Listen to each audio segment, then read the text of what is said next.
வீரமங்கை வேலு நாச்சியார் இன்றைக்கு அவங்களுடைய பிறந்த நாள்.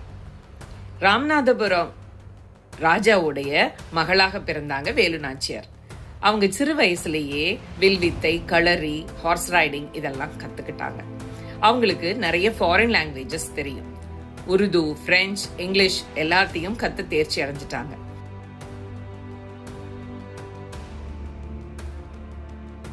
தன்னுடைய 16வது வயதுல அவங்க சிவகங்கை ராஜாவை கல்யாணம் பண்ணிக்கிட்டாங்க. அவங்க சிவகங்கை ராஜாவோட சேர்ந்து நல்லாட்சி புரிஞ்சுக்கிட்டு இருந்தாங்க ஒரு 20 வருஷம். ஒரு 20 வருஷங்களுக்கு அப்புறமா சிவகங்கை மன்னரை ஆற்காடு நவாப் பிரிட்டிஷார்ஸோட உதவியோட கொன்னுட்டாங்க. அந்த நேரத்துல வேலு நாச்சியரும் அவங்களுடைய மகளும் கோவிலுக்கு போயிருந்ததா சொல்லப்படுறாங்க. மருது சகோதரர்களுடைய உதவியோட அவங்க காட்டுல வாழ ஆரம்பிச்சாங்க. காட்டுலயும் அங்க சுத்தியுள்ள கிராமத்திலையும் தன்னுடைய மகளோட வாழ ஆரம்பிச்சாங்க. இதற்கு இடையில திண்டுக்கல்லையும் ஹைதர் அலி ஆண்டு கொண்டிருந்தார். ஒரு 10 வருஷம் கழிச்சு வேலு நாச்சியார் பிரிட்டிஷர்ஸ வென்றாங்க.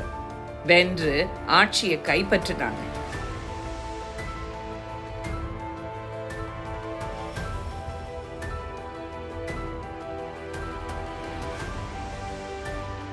பத்து வருடங்களுக்கு அப்புறமா அவங்களுடைய சிவகங்கா ராஜ்யம் அவங்க கைக்கு கிடைச்சது. 10 வருஷமா அவங்க காட்டுலயும் கிராமத்திலையும் படைகளை எல்லாம் திரட்டி அவங்க தன்னை பலப்படுத்திக்கிட்டாங்க. அவங்க கணவனை கொன்னாங்க. காட்டுல ஒரு ராணி காட்டுல அஞ்ஞாத வாசம் இருந்தாங்க. அப்படி இருந்து கூட துவண்டு போகல. அவங்க எதிர்த்து நின்று பிரிட்டிஷர்ஸ் எதிர்த்து நின்று ஜெயிச்சாங்க. இதுதான் வேலு நாச்சியாரோட கதை. வீரமங்கை வேலு நாச்சியாரோட இந்த கதைய இன்றைக்கு அவங்களுடைய பிறந்த நாள்ல நினைவு கூறுறதுல ரொம்ப பெருமகிழ்ச்சி அடைகிறேன்.